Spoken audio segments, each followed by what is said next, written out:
గౌరవనీయులు కేంద్ర మంత్రివర్యులు పెమ్మసాని చంద్రశేఖర్ గారు, సహచర మంత్రివర్గ సభ్యులు గౌరవనీయులు సత్యకుమార్ యాదవ్ గారు, గౌరవనీయులు ప్రెసిడెంట్ జిమ్ఖానా రామకోటేశ్వరరావు గారు, గౌరవనీయులు chairman building committee Gymkhana Babureddy గారు, గౌరవనీయులు రావికుమార్ త్రిపురనేని గారు, చైర్మన్ బోర్డ్ ఆఫ్ ట్రస్టీ, స్థానిక శాసనసభ్యులు నజీర్ గారు, గౌరవ శాసనసభ్యులు మాజీ మంత్రివర్యులు ఈ కార్యక్రమానికి అప్పుడే నాంది పలికారు కామినేని శ్రీనివాస్ గారు, గౌరవ సెక్రటరీ సౌరభ్ గౌర్ గారు, ఈరోజు ఒక మంచి కార్యక్రమానికి మీరందరూ కూడా సహకరించడమే కాకుండా జయప్రదం చేసినటువంటి ఎన్ఆర్ఐ డోనర్స్ అందరికీ పేరు పేరున మనస్ఫూర్తిగా నమస్కారాలు, అభినందనలు, శుభాభినందనలు. నేను చాలా కార్యక్రమాల్లో పార్టిసిపేట్ చేస్తూ ఉంటాను, కానీ ఇలాంటి కార్యక్రమాలు ఒక స్ఫూర్తినిస్తాయి. ఇంకా సమాజంలో మంచి మిగులుంది, దానికి మీరు ఒక ఎగ్జాంపుల్. మీరంతా ఎన్ఆర్ఐగా మీరు వెళ్ళారు, 40 ఏళ్లకు 50 ఏళ్లకు మునిపి వెళ్ళిపోయారు. వెళ్ళిన తర్వాత కొంతమంది అయితే మర్చిపోతారు, జన్మభూమిని మర్చిపోతారు, ఈ రోజులో తల్లిదండ్రులు కూడా మర్చిపోతున్నారు. అలాంటి వాళ్ళుండే ఈ సందర్భంలో మళ్లీ మీ చదువుకున్న కాలేజీని గుర్తుపెట్టుకుని దీనికి 1981లోనే ఒక ఆర్గనైజేషన్ జిమ్ఖానా ఏర్పాటు చేసి ఇంత పెద్ద ఎత్తున సహాయం చేసిన మిమ్మల్ని అందరినీ మనస్ఫూర్తిగా అభినందిస్తున్నా. Congratulations, extraordinary work.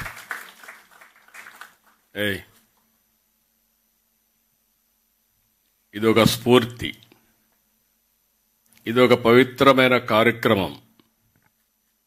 ఇలాంటి పవిత్రమైన కార్యక్రమానికి ఒక స్ఫూర్తిదాయకంగా చేసిన మిమ్మల్ని అందరినీ మనస్ఫూర్తిగా అభినందిస్తున్నా.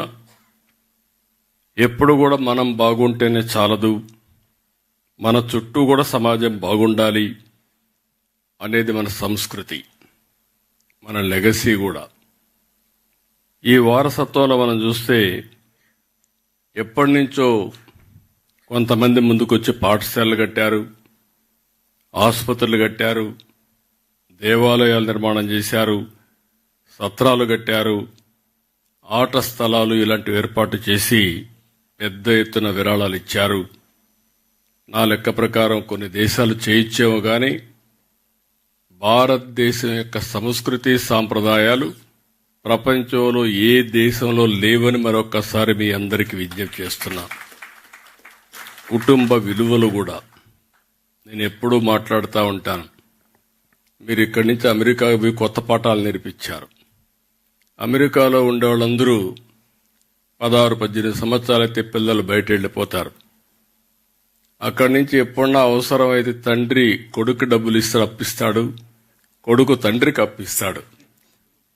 కానీ పిల్లలు ఎంత పెద్దవాళ్ళైనా జీవితాంతం మెంటర్ చేయడమే కాదు, ఏ సహాయం కావాలన్నా అందించే సంస్కృతి ఉండే ఏకైక దేశం భారతదేశం అని మరొక్కసారి విజ్ఞప్తి చేస్తున్నాం. అలాంటి ఒక మంచి కార్యక్రమాన్ని మీరు ఇక్కడ శ్రీకారం చుట్టారు. ఈరోజు ఇంకొక పక్కన చూస్తే ఈ బ్లాక్ కోసం ఒక 100 కోట్ల రూపాయలు మీరు ఖర్చు పెట్టారు. అది చూసినప్పుడు నాకు అనిపిస్తుంది, ఇక్కడ చాలా మంది ఈ మధ్య కాలంలో మీరు ఒక పక్కన ఇప్పుడే చంద్రశేఖర్ గారు ఒక మాట అన్నారు, 100 కోట్లు పెట్టడమే కాదు, మళ్లీ దీన్ని మెయింటైన్ చేయాలంటే కొంత అమౌంట్ మొబిలైజ్ చేసి శాశ్వతంగా మీ మార్కు గుర్తుండే విధంగా మీరు చేయడం కోసం అలాంటి కార్యక్రమాన్ని కూడా చేశారు. ఇప్పుడే సత్య మా మంత్రి గారు ఒక మాట అన్నారు. ఆంధ్రప్రదేశ్లో ఉండే డాక్టర్లు ఇక్కడ చదువుకొని అమెరికాకి వెళ్ళారు. నన్ను ఎప్పుడు అడిగేవాళ్ళు. నేను 1995లో ముఖ్యమంత్రి అయినప్పుడు ఎన్ఆర్ఐస్ అంతా చదువుకొని అమెరికాకి వెళ్ళిపోతున్నారు, బ్రెయిన్ డ్రెయిన్ అవుతా ఉంది, మీరు ఏమంటారని అడిగారు. నేను ఎప్పుడూ చెప్పేవాడిని, to start with brain drain అనుకుంటున్నాం, రేపు రాబోయే రోజుల్లో బ్రెయిన్ గెయిన్ అవుతుందని చెప్పి అప్పుడే చంద్రశేఖర్ రెడ్డి అపోలో హాస్పిటల్ పెట్టాడు. ఈరోజు మిమ్మల్ని చూస్తే ఇది ఒక ఎగ్జాంపుల్. నాట్కో కూడా ఇక్కడ దగ్గర ఒకసారి 17-19 45 కోట్లు ఖర్చు పెట్టారు, 26లో ఒక 18 కోట్లు ఖర్చు పెట్టారు. అదే మరి ఇంకొక పక్కన క్యాన్సర్ మెయింటెనెన్స్కు ఒక 12 కోట్లు ఖర్చు పెట్టారు. ఇటీవల వేరియస్ డిపార్ట్మెంట్స్ దీనికోసం ఒక 12 కోట్లు ఖర్చు పెట్టారు. అంటే దగ్గర ఒక సింగిల్ కంపెనీ కింద ఒక 89 కోట్లు దగ్గర ఖర్చు పెట్టారు. వాళ్ళు మనస్ఫూర్తిగా అభినందిస్తున్నా ఇక్కడుండే దీని ప్రకారం. ఇంకొక పక్కన మీరు ఒక్కసారి చూస్తే మీరిచ్చిన స్ఫూర్తి కానీ మిగిలిన వాళ్ళు కానీ ఇక్కడ గుంటూరులో కూడా మిలీనియం బ్లాక్ ఎక్స్టెన్షన్ 16 కోట్లు ఖర్చు పెట్టారు. విశాఖపట్నం ఆంధ్ర మెడికల్ యూనివర్సిటీ కాలేజీకి సెంటనరీ బ్లాక్ 60 కోట్ల రూపాయలు వెచ్చించి వాళ్ళు ఖర్చు పెట్టారు.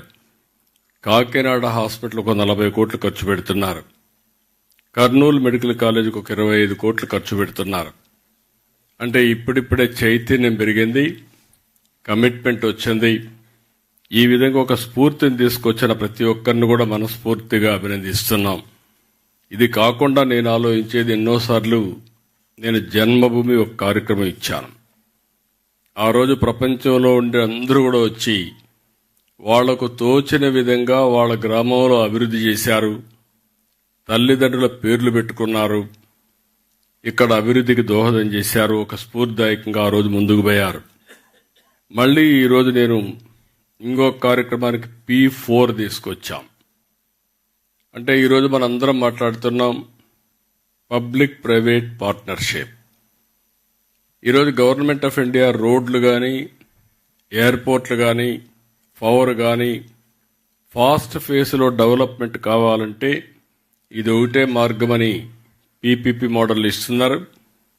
దానిపైన ఒక 20 ఏళ్ళు 30 ఏళ్ళు వాళ్ళు రన్ చేసిన తర్వాత తిరిగి అసెట్ని ప్రభుత్వానికి అప్పచెప్తున్నారు. అందువల్లనే ఈరోజు మీరు రోడ్డు చూస్తున్నారు. ఒకప్పుడు ఇండియాలో రోడ్లు మీరు చిన్నప్పుడు చదువుకునేటప్పుడు ఉండే రోడ్లు ఈరోజు నేషనల్ హైవేస్ మీరు చూస్తే ప్రపంచానికి దీటుగా ఇన్ఫ్రాస్ట్రక్చర్ అభివృద్ధి అవుతోంది భారతదేశంలో. ఈ విషయం మనం గుర్తుపెట్టుకోవాల్సిన అవసరం ఉంది. సంపద సృష్టించబడింది, కానీ అదే సమయంలో మెరుగైన వసతులు ప్రజలకు వచ్చాయి. కానీ వచ్చిన సమస్య ఎంత ఏంటంటే గ్యాప్ అయితే వ్యత్యాసాలు విపరీతంగా పెరిగిపోతున్నాయి. బిలియనీర్స్ ఎక్కువ అవుతున్నారు, మిలియనీర్స్ ఎక్కువ అవుతున్నారు. రిలేటివ్గా లివింగ్ స్టాండర్డ్స్ చూస్తే వ్యత్యాసాలు ఎక్కువగా పెరిగిపోతున్నాయి.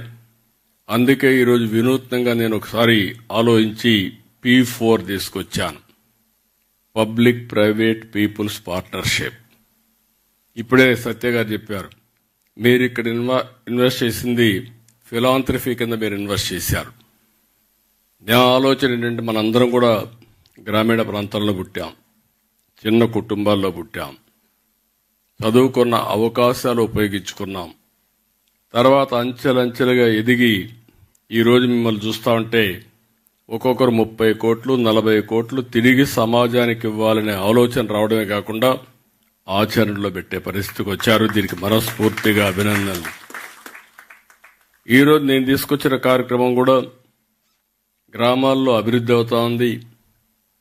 వ్యక్తిగతంగా ఏమేం కావాలనో వాళ్లకు ఇన్ఫ్రాస్ట్రక్చర్ అంతా క్రియేట్ చేస్తున్నాం.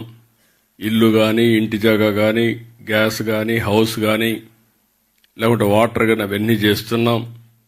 అయినా జీవన ప్రమాణాలు పెరగాలంటే వాళ్ళు కూడా 10 రూపాయలు సంపాదించుకునే మార్గం వస్తే తప్ప ఈ సమాజంలో ఆర్థిక అసమానతలు తగ్గవు. ఆ రోజు మీ తల్లిదండ్రులు మిమ్మల్ని చదివించడం, మీలో కూడా చదువుకోవాలని ఒక ఆలోచన రావడం, అక్కడి నుంచి ఎక్కడ అవకాశాలు ఉంటాయంటే మీరు అమెరికాకి వెళ్ళడం, ఇలాంటివన్నీ జరిగే పరిస్థితికి వచ్చేది. దానివల్ల మీరు పైకి వచ్చారు. చదువు అనేది ఒక గేమ్ చేంజర్. భవిష్యత్తు కూడా దీంట్లో అనుమానం లేదు. అయితే సరైన సమయంలో ఒక వ్యక్తికి హ్యాండ్ హోల్డింగ్ చేయగలిగితే అతను ఎలాంటి దేశానికి ఆస్తిగా తయారవుతాడో మనం ఊహించలేం. ఈరోజు అంబేద్కర్ గారు ఉన్నారు. అంబేద్కర్ గారికి ఆ రోజు బ్యాంక్ ఆఫ్ బరోడా ఆయన హ్యాండ్ హోల్డింగ్ చేశాడు. ఆ రోజు చదువుకోవాలంటే 10 రూపాయలు బాంబేలో డబ్బులు ఇచ్చాడు నెలకు. ఆయన చదువుకోవాలంటే లండన్కు పోవాలంటే ఆ డబ్బులు ఫైనాన్స్ చేశాడు. ఆయన భారత రాజ్యాంగాన్ని రాసి ఈరోజు దేశంలో శాశ్వతంగా గుర్తుండే ప్రగాఢమైనటువంటి ముద్ర వేసుకోగలిగాడంటే ఆనాటి సహకారమే అది కారణం అని చెప్పి కూడా నేను మీకు తెలియజేస్తున్నా. ఇటీవల కాలంలో అబ్దుల్ కలాం గారు ఉన్నారు.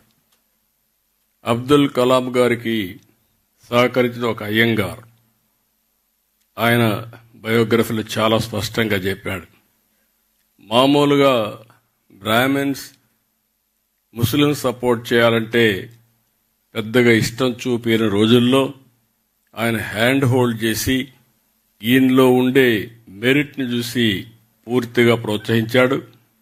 ఈరోజు ఎంతో మంది ప్రెసిడెంట్లు వచ్చారు, కానీ అబ్దుల్ కలాం చూస్తే నిజమైన భారతరత్నకు మారు పేరు అబ్దుల్ కలాంగా తయారయ్యే పరిస్థితికి వచ్చారు. ఇలాంటి కొన్ని ఎగ్జాంపుల్స్ మనం చెప్పుకుంటూ పోతే అందరం కూడా మామూలు కుటుంబంలో పుట్టాం. ఈరోజు ఇక్కడికి వచ్చి ఒకసారి చూస్తే నాకు చాలా సంతోషం. ఈ యొక్క గుంటూరు మెడికల్ కాలేజీలో చదివిన వాళ్ళకి దగ్గర 8 మందికి పద్మశ్రీ అవార్డులు వచ్చాయి. ఒకటి సీఎం అబిబుల్లా, సోమరాజు, జిఎన్ రావు, నాయుడమ్మ, ప్రసాదరావు, నరేంద్రనాథ్, ఇక్కడే గోపీచంద్ గారు కూడా ఇక్కడే ఉన్నారు. గోపీచంద్, అదే మరి గోపాలకృష్ణ గోఖలే. వీళ్ళందరినీ ఆ రోజు ఈ మెడికల్ కాలేజ్ లేకపోతే ఈరోజు ఈ గుర్తింపులకు వచ్చేది కాదు. రిచ్ కల్చర్ ఉండే వ్యవస్థ ఈ గుంటూరు మెడికల్ కాలేజ్. నా లెక్క ప్రకారం నాకు కరెక్ట్గా ఐడియా లేదు, కానీ మొట్టమొదటిది మెడికల్ కాలేజ్ మన ఆంధ్ర మెడికల్ కాలేజ్ ఫస్ట్ అయితే మీది సెకండ్ ఉండాలనుకుంటున్నా. అంతేనా? మీది సెకండ్ మెడికల్ కాలేజ్ 1954లో, 48, 46 స్వాతంత్రం రాకమునుపు ఎగ్జాక్ట్గా. సో ఇప్పుడు నేను తీసుకొచ్చిన కార్యక్రమం చూస్తే ఆర్థిక అసమానతలు తగ్గించడమే కాకుండా పేదరికం లేకుండా చేయాలి ఫస్ట్ ఫేజ్. సెకండ్ ఫేజ్లో ఆర్థిక అసమానతలు తగ్గించాలని ఈ కార్యక్రమం తీసుకున్నాం. దగ్గర సమాజంలో ఒక 10% చూస్తే 10, 15, 20% ఆ ప్రాంతంలో 22 లక్షల కుటుంబాలు హ్యాండ్ హోల్డింగ్ చేయగలిగితే, అయితే దానికి కావాల్సిన వ్యక్తులను కూడా మీరు చూస్తే బంగారు కుటుంబాలని హ్యాండ్ హోల్డింగ్ మార్గదర్శన పెట్టాం. ఇప్పటికి 50% రీచ్ అయ్యాం. 10,42,000 మందిని 1,02,000 మంది అడాప్ట్ చేసుకున్నారు. ఎంతవరకు చేస్తారు నేను ఇంకా ఇది చేస్తున్నా. ఇది గాని జరిగితే నిరంతరం ఆర్థిక అసమానతలు తగ్గించే వ్యవస్థకు మనం శ్రీకారం చుట్టాలి. వీళ్ళు ఒకసారి పైకి వెళితే కొంతమంది కిందికి వస్తారు, మళ్ళా హ్యాండ్ హోల్డ్ చేయడం. ఈ విధంగా మనం సమాజంలో నిరంతరం ఒక సాటిస్ఫాక్షన్ కానీ ఇంకొక పక్కన హ్యాపీనెస్ ఉండాలంటే ఇలాంటి కార్యక్రమానికి శ్రీకారం చుట్టాలనే ఉద్దేశంతోనే ఈరోజు P4 తీసుకొచ్చాం. దీనికి కూడా మిమ్మల్ని అందరినీ రిక్వెస్ట్ చేస్తున్నా, ఎంతమంది వీలైతే అంతమంది మీరు కూడా ముందుకు రావాల్సిందిగా మిమ్మల్ని అందరినీ కోరుకుంటున్నా.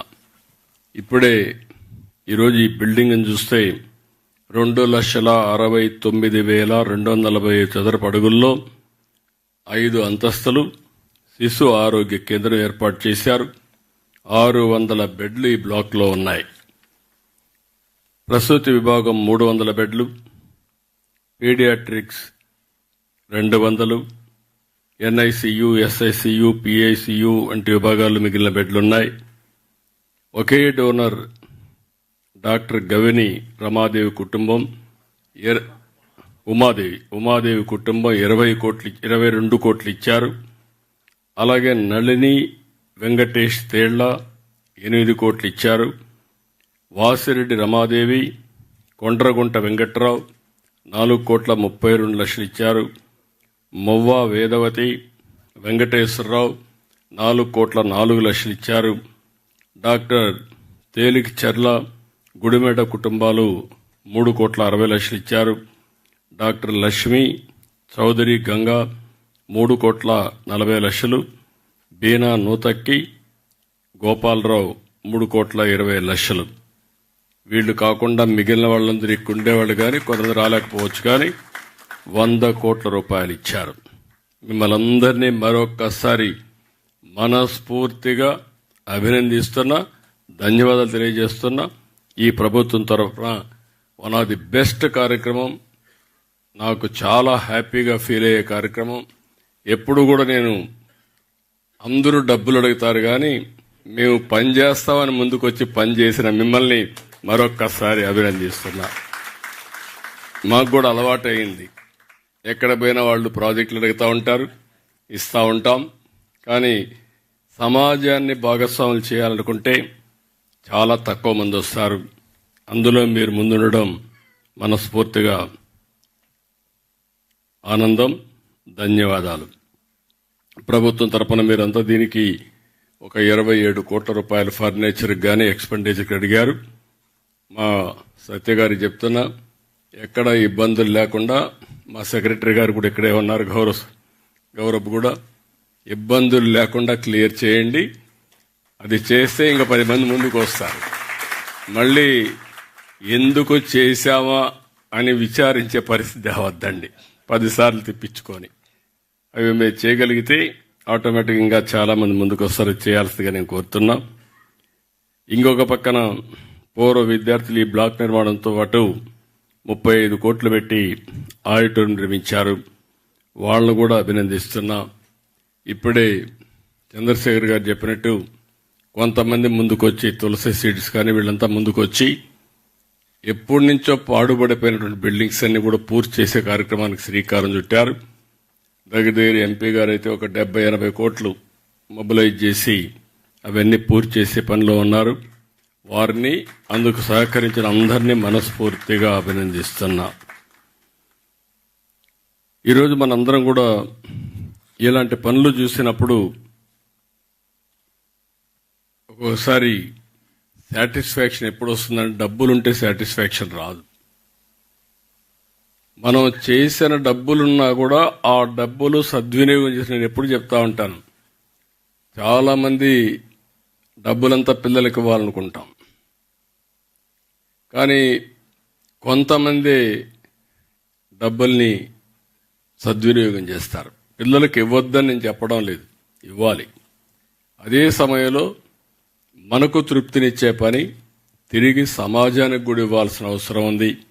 మనందరి సంపాదనలో కొంత భాగం సమాజం కోసం ఇచ్చిస్తే ఉండే తృప్తి దేంట్లో రాదని చెప్పి కూడా నేను మీ అందరికీ తెలియజేస్తున్నా. ఈరోజు ఇంకొక పక్కన మిమ్మల్ని అందరినీ చూస్తే చాలా సంతోషం. ఇప్పుడు మీరు చాలా ముందు బయట వెళ్ళారు. ఇప్పుడు మొత్తం దేశంలో చూస్తే మనం కూడా అభివృద్ధి అవుతున్నాం. ప్రధానమంత్రి నరేంద్ర మోడీ గారి నాయకత్వంలో ఇటీవల కాలంలో మీరు చూస్తే హైయెస్ట్ గ్రోత్ ఉండే ఏకైక దేశం భారతదేశం, దీంట్లో అనుమానమే లేదు.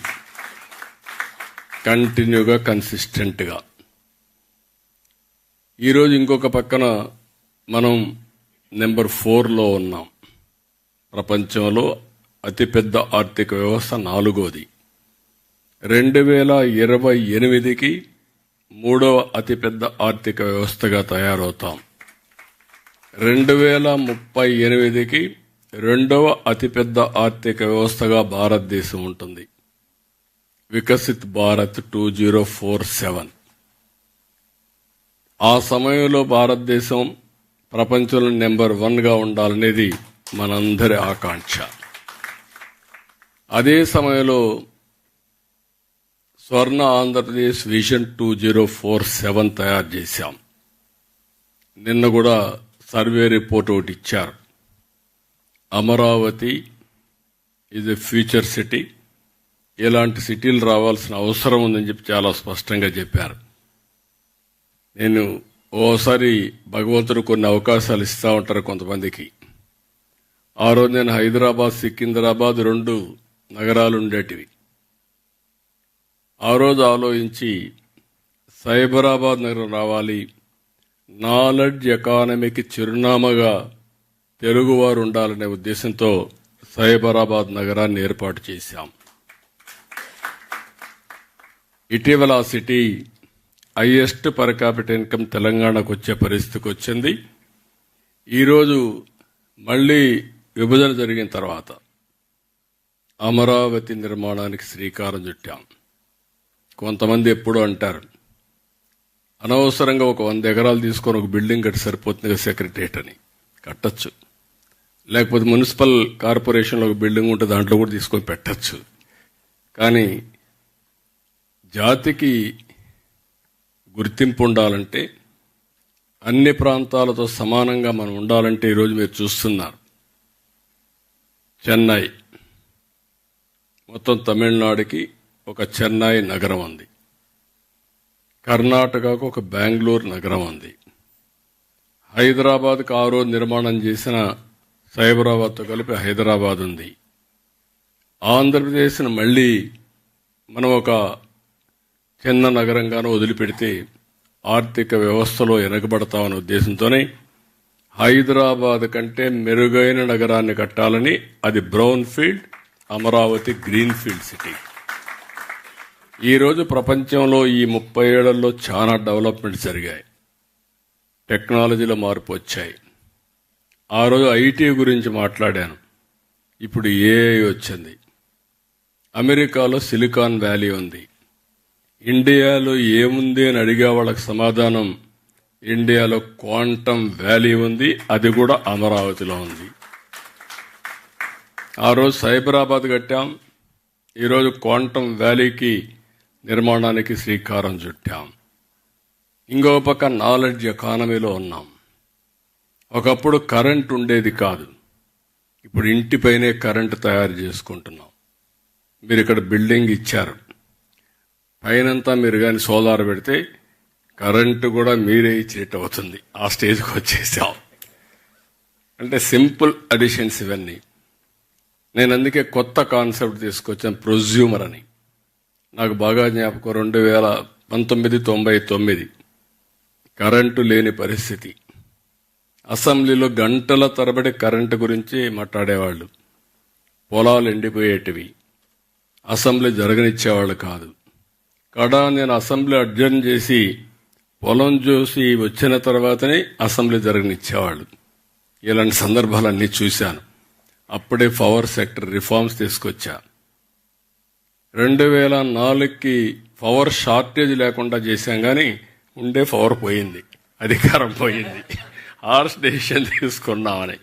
కానీ పర్వాలేదు, ఈరోజు దేశంలో మీరు ఒకసారి చూస్తే పవర్ సెక్టర్లో నెంబర్ 1గా భారతదేశం ఉండడం గర్వకారణం అని చెప్పి కూడా నేను తెలియజేస్తున్నాను. తర్వాత రిఫార్మ్స్ అన్ని రాష్ట్రాల్లో వచ్చాయి.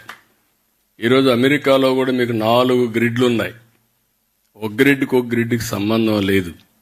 ప్రపంచంలో సింగిల్ పవర్ గ్రిడ్ ఉండే ఏకైక దేశం భారతదేశం. మీ ఊర్లో తయారు చేసే కరెంటు జమ్మూ అండ్ కాశ్మీర్లో ఉపయోగించుకునే పరిస్థితి ఉంది. అలాంటి పవర్ఫుల్ గ్రిడ్ ఉంది. రెండవది సోలార్, విండ్, పంప్డ్ స్టోరేజ్కి శ్రీకారం చుడుతున్నాం. కాస్ట్ ఎఫెక్టివ్ పవర్ జనరేట్ చేయబోతున్నాం. ఒక పక్క కాస్ట్ ఎఫెక్టివ్ పవర్ వచ్చి, ఇంకొక పక్క టెక్నాలజీ ఏఐ క్వాంటమ్కి వెళ్తే you can imagine tomorrow how we can do it. దానికి నాంది పలుకుతున్నాం. అందుకే నేను మిమ్మల్ని అందరినీ కోరుతున్నా, మీరు అమెరికాలో మీరుండి అక్కడ ఇది చేశారు. నాయకులు ఏ విధంగా ఉంటారో నేను ఎక్కువ చెప్పక్కర్లేదు. ప్రజాస్వామ్యాల్లో ఓసారి 1924 చాలా అవస్థలు పడ్డాను. ఇక్కడ ఒక నాయకుడు మొత్తం ఈక్వేషన్స్ మొత్తం మార్చేయగలుగుతారు. అలాంటివన్నీ అయిపోయినాయి. ఇప్పుడు నేను మిమ్మల్ని కోరేది ఫైనల్గా అమరావతిని, మీరు పుట్టినటువంటి ఈ గుంటూరు రాను రాను మీరే చూస్తారు. ఇంకొక 10 సంవత్సరాలు 15 సంవత్సరాల్లో this will be different place all together. Amaravati అంటే ఒక పక్కనే ఉండదు. ఈ Amaravati will be covered. Vijayawada corporation, Guntur corporation plus Mangalagiri corporation ఇవన్నీ కవర్ అయి ఔటర్ రింగ్ రోడ్ అనేది గుంటూరు కవతల వస్తుంది. దగ్గర దగ్గర విజయవాడ కవతల ఇంకా దూరంగా ఎయిర్పోర్ట్ కవతలు వచ్చే పరిస్థితి వస్తుంది. ఈరోజు హైదరాబాద్లో 162 కిలోమీటర్స్ ఔటర్ రింగ్ రోడ్. రేపు రాబోయే Amaravati 182 kilometres outer ring road వస్తుంది, ఇన్నర్ రింగ్ రోడ్ వస్తుంది, స్ట్రైట్ రోడ్స్ వస్తాయి. అన్ని సర్వీసెస్ కూడా డక్ట్లో ఉంటాయి, కన్సీల్డ్ ఉంటాయి. రోడ్లు కట్ చేసే పరిస్థితి లేదు. సోలార్ ఎనర్జీ ఏదైతే రెన్యూబుల్ ఎనర్జీ ఉంటుంది, పొల్యూషన్ ఫ్రీ సిటీగా తయారు చేస్తాం. ఇలాంటివన్నీ పెట్టుకొని ముందుకు పోతున్నాం. ఇప్పుడు ఇక్కడ టెక్నాలజీకి వచ్చినప్పుడు నేను ఒక విజ్ఞప్తి చేస్తున్నాను మిమ్మల్ని అందరినీ.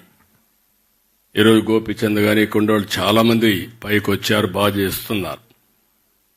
ఫ్యూచర్లో మనం ఇమాజిన్ చేసుకోవాలి, personal medicine is not far away. నాకు ఐడియా ఉంది. నేను 95లో ఐటీ ప్రమోట్ చేశాను. ఎగ్జాక్ట్గా 1999, 2000లో బయోటెక్నాలజీ ప్రమోట్ చేశాను. అప్పుడు ఎవరు నమ్మలేదు.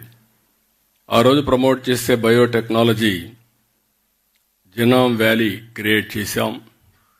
ఒక 1200 ఎకరాలు 1500 ఎకరాలు ల్యాండ్ ఇచ్చాను. ప్రైవేట్ పీపుల్ పెట్టాం. కడాన మీరు చూస్తే మొన్న కోవిడ్ వస్తే కోవిడ్ వ్యాక్సిన్ మ్యానుఫ్యాక్చర్ చేసింది భారత్ బయోటెక్. జినామ్ వ్యాలీ నుంచి తయారు చేసే పరిస్థితికి వచ్చారు. మన ప్రధానమంత్రి గారు ఒక 100 దేశాలకి ఫ్రీగా వ్యాక్సిన్ సరఫరా చేసే పరిస్థితికి వచ్చారు. అంటే ఆ రోజు చేశాం కాబట్టి ఈరోజు మనకు అందుబాటులో వచ్చే పరిస్థితి వచ్చింది. ఇప్పుడు నేను మిమ్మల్ని కోరేది కొత్త ప్రాజెక్ట్ ఒకటి తీసుకొచ్చాం, Sanjeevani. You are all aware, Indian mythology. లక్ష్మణుడు మూర్ఛపోయినప్పుడు బతికించుకోవాలంటే ఏం చేయాలని ఆలోచిస్తే ఒకటే మార్గం, సంజీవని మొక్క కావాలని. హనుమంతుడు పోయి సంజీవని మొక్క తెలియకుండా పర్వతాన్ని తీసుకొస్తే అందులో నుంచి మొక్క తీసుకొని ట్రీట్మెంట్ ఇస్తే లక్ష్మణుడు బతికాడు, మూర్ఛ నుంచి బయట వచ్చాడు. అది చరిత్ర. ఈరోజు నేను ఆలోచించేది, టెక్నాలజీ వచ్చింది కాబట్టి ప్రపంచంలో ఉండే నాలెడ్జ్ అంతా పేషెంట్ డోర్ స్టెప్ దగ్గరికి తీసుకుపోవాలనే ఉద్దేశంతోనే సంజీవని ప్రాజెక్టుకి శ్రీకారం చుట్టాం. బిల్ గేట్స్ ఫౌండేషన్ తరపున గేట్స్ ముందుకు వచ్చాడు. నేను పూర్తిగా సహకరిస్తాను. టెక్నాలజీ నాలెడ్జ్ కూడా నేను తీసుకొస్తాను. మీరు ఒక పైలట్గా చేయమని అడిగాడు. I'm very proud. ఒక నియోజకవర్గం ముందు ప్రూఫ్ ఆఫ్ కాన్సెప్ట్ తయారు చేశాం. ఒక 70,000 మంది క్లినికల్ టెస్టులు కూడా చేశాం. అదే మరి ఆల్ మెడికల్ ప్రాక్టీషనర్స్ అందరినీ ట్రైనింగ్ చేశాం. అందరిని ఆన్లైన్లో పెట్టాం. చిత్తూరు జిల్లా స్కేలింగ్లో ముందుకు తీసుకొచ్చాం. ఈ 2026, 28 జిల్లాలు పూర్తిగా సంజీవని ప్రాజెక్ట్ని డిజిటల్ హెల్త్ రికార్డ్స్ క్రియేట్ చేయడమే కాకుండా మాకు దగ్గర 72 లక్షల మంది వల్నరబుల్ పేషెంట్స్ ఉన్నారు. ఆ డేటా అంతా తీసుకుంటున్నాం, క్లినికల్ టెస్టులు చేస్తున్నాం, డయాగ్నోసిస్ ప్రొఫైల్ మొత్తం పెట్టి ఎవరెవరు హైపర్ టెన్షన్ ఏంటి, లేకపోతే డయాబెటిక్ ఏంటి, లేకపోతే cancer, neuro problem, various problems ఆలోచిస్తున్నాం. దీని మీద మీ నాలెడ్జ్ కూడా తీసుకుని ప్రివెంటివ్ హెల్త్, క్యూరేటివ్ కింద cost effective, real time monitoring data గురించి వండర్స్ చేయొచ్చు. ఈరోజు ఆల్ కార్పొరేట్ హాస్పిటల్స్ అన్నీ కూడా మనం ఆలోచిస్తే 5 స్టార్ హోటల్స్ కంటే మించిపోయినాయి. ట్రీట్మెంట్ ఖర్చు కంటే రూమ్ ఖర్చు ఎక్కువ అవుతా ఉంది. వాళ్ళు ఎక్కువగా ఉండాల్సిన అవసరం లేదు. అందుకని నేను ఆలోచించేది, ఎవరైనా పేషెంట్ ఇంటి దగ్గర ఉంటే మనం ఎప్పటికప్పుడు హెల్త్ కండిషన్ మానిటర్ చేస్తూ ఎప్పుడు అవసరమైతే అప్పుడు 1/2 అవర్లో వాళ్ళు లిఫ్ట్ చేసే పరిస్థితికి వస్తాం. ఇప్పుడు ఎయిర్ అంబులెన్స్లు వస్తున్నాయి. రేపు తొందరలోనే మన దగ్గర అయితే ఏదైతే మీరు కొత్తగా ఒక ఇది తీసుకున్నాం, డ్రోన్ తీసుకున్నాం, ఒక డ్రోన్ సిటీ పెట్టాం. 26లోనే డ్రోన్ అంబులెన్స్ కూడా ఇంటిగ్రేట్ చేయాలనుకుంటున్నాం.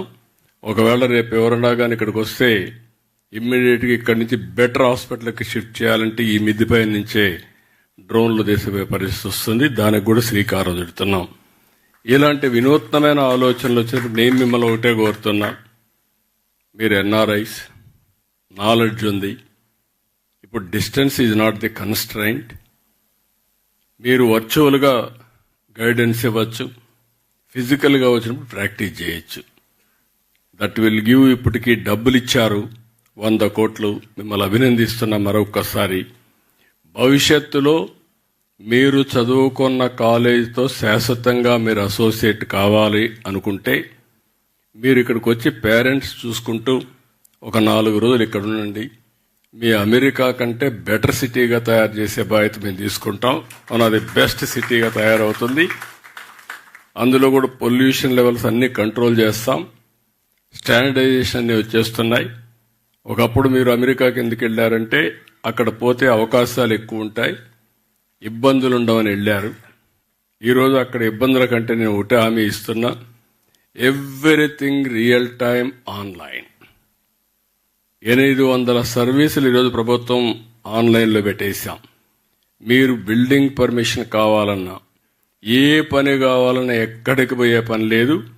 మోస్ట్ ఆర్గనైజ్డ్ అడ్మినిస్ట్రేషన్ వచ్చింది.